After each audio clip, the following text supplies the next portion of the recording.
लगती है, हम आपका जो बैकग्राउंड है, एलएलबी का जो बैकग्राउंड है उसके साथ अलाइन करता है पोइट्री के साथ। तब ये एलएलबी 10th सेमेस्टर में है और उसमें आपने काफी इंटर्नशिप्स भी की और आपका अच्छा एक्सपीरियंस रहा है। तो लॉ में जो होता है सब कुछ लॉजिकल होता है, रूल्स के अकॉर्डिंग होता है, कानून के अकॉर्डिंग होता है, सेक्शंस के राइट। हिसाब से सब चीजें चलती हैं। और दूसरी तरफ है पोइट्री, तो जो पूरी तरह से इमोशंस और इमेजिनेशंस पे बेस्ड है। तो आप लॉ और पोइट्री के बीच में कैसे बैलेंस बनाते हैं? तो मतलब बिल्कुल सही कहा आपने कि लॉ जो होते हैं वो सेक्शंस के बेसिस पे पूरा चलता है, लॉजिकल होता है, और जो पोइट्री होती है वो इमोशनल होती है। लेकिन मुझे लगता है लाइफ के दोनों के बीच में कहीं बैलेंस में है कि इमोशनल कंट्रोल भी होना चाहिए और इमोशनल इंटेलिजेंस भी होना चाहिए। तो इमोशनल कंट्रोल जो है वो लॉ से आता है, लेकिन इमोशनल इंटेलिजेंस वो कहाँ से आता है? वो हमारे बीच पोइट्री से आता है, लिटरेचर से आता है। तो मुझे तो काफी अच्छा लगता है कि जब मैं रियल लाइफ सिनेरियोस देखता हूँ कोर्ट के अंदर, कि कैसी कैसी घटनाएं होती है, बहुत अच्छी भी होती है तो बहुत बुरी भी होती है।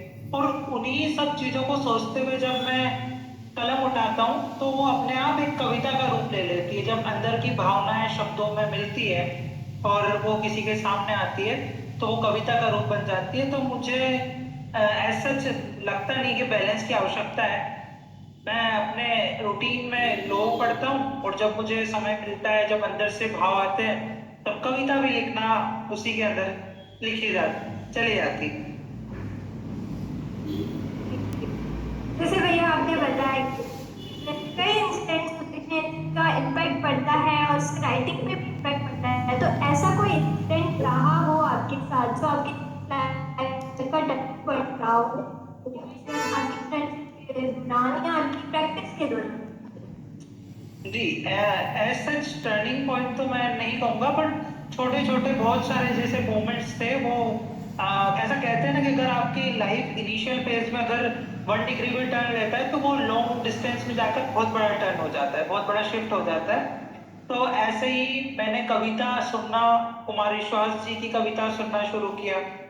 मतलब मुझे काफी अच्छा लगता था। तो ये बात है 2010-12 की, तब ऑडियो चलता था मोस्टली MP3। तो मैंने लैपटॉप के अंदर वो ऑडियो डाउनलोड किया, कुमार विश्वास की कोई दीवाना कहता है। तो वहां से उनको सुनना शुरू किया और मैंने फिर स्टेजेस पे रिसाइट करना शुरू किया उनकी बड़े बड़े कवियों की कविताएं जो कि हम पढ़ते थे। और जब मैं 12th क्लास में था तो मेरा सबसे फेवरेट सब्जेक्ट ही हिंदी था। तो जब भी मैं पढ़ाई से बोर होता, हिंदी की जो पोएम्स होती थी उस बुक्स के अंदर उनको उठाकर बैठ जाता, और मुझे बहुत मजा आता उनको पढ़ने में। कि हरिवंश राय बच्चन जी की कविताएं होती थी, रहीम के दोहे होते थे, कबीरदास जी के दोहे होते थे, प्रेमचंद की कहानियां होती थी, हरिशंकर परसाई का व्यंग होता था, यात्राएं होती थी। तो मुझे बहुत अच्छा लगता था। फिर जैसे जैसे समय बढ़ता गया, मैंने साहित्य रचनाकार समिति बकानी जो है हमारे यहाँ लोकल ग्रुप है, साहित्य के बारे में करता है, अखिल भारतीय साहित्य परिषद है, इन सब से जब मैंने रिसाइट करना शुरू किया तो मुझे अंदर भाव आया कि क्यों नहीं मुझे भी लिखना चाहिए। क्योंकि सुन भी हम सुन रहे हैं, किसी को बोल पे रहे हैं, तो शायद हमारे अंदर भीतर के, और मुझे लगता है कि लेखक सबके भीतर होता है, बस कुछ लोग उसे अच्छे तरीके से व्यक्त कर पाते हैं, कुछ उसे अच्छी कहानियों में लिख पाते हैं, कुछ उसे कविताओं में लिख पाते हैं। तो वैसे मैंने साहित्यिक ग्रुप से जुड़ता गया।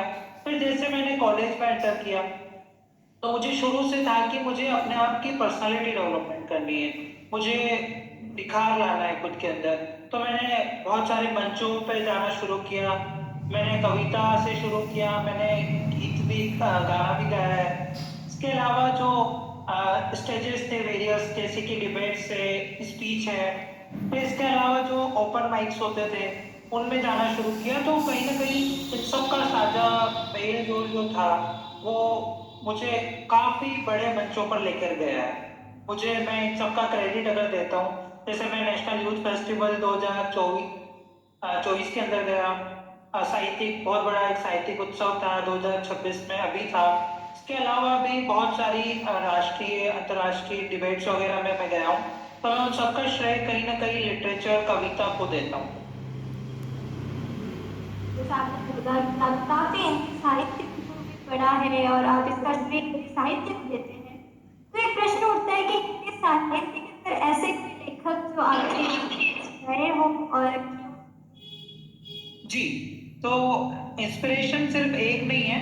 मुझे हर बार मुझे जवाब मेरा यही रहेगा कि कोई एक जवाब नहीं है। जैसे कि मैंने हाल ही में दीवार में एक खिड़की रहती है कविता, वो एक किताब पढ़ी, कहानी थी विनोद कुमार शुक्ल जी की। तो वो मुझे बहुत ही इमेजिनरी लगी, मुझे बहुत अच्छा लगा उसको पढ़कर कि मैं एक अलग दुनिया में चला गया और मेरी इमेजिनेशन एक्सपेंड होती गई। जैसे आइंस्टीन कहते हैं कि जो बुद्धिमानी से भी ज्यादा आपकी कल्पना शक्ति होनी चाहिए, तो वो मुझे शायद विनोद कुमार शुक्ल जी की कहानी में मिली। फिर इसी के साथ साथ आप कहते हो कि कानून और जो कविता है उसमें आप कैसे बैलेंस करते हो।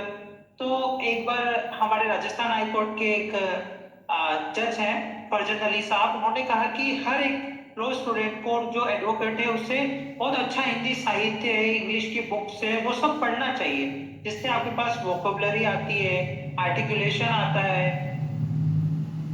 ऐसे ही आपको लगातार पढ़ते रहना चाहिए। तो प्रेमचंद जी हैं, उनके फटे प्रेमचंद के फटे जूते। इसके अलावा प्रेमचंद की कहानी है एक पंच परमेश्वर, जो कि बताता है कि किस तरीके से अगर आप कानूनी कुर्सी पर बैठे हैं तो आप बैलेंस कैसे कर पाएंगे, वो पंच परमेश्वर बताती है। इसके अलावा बहुत सारी मंटू की कहानियां हैं जो कि हरिशंकर परसाई का व्यंग्य है। ऐसी बहुत सारी कहानियां और कविताएं मुझे प्रेरित करती।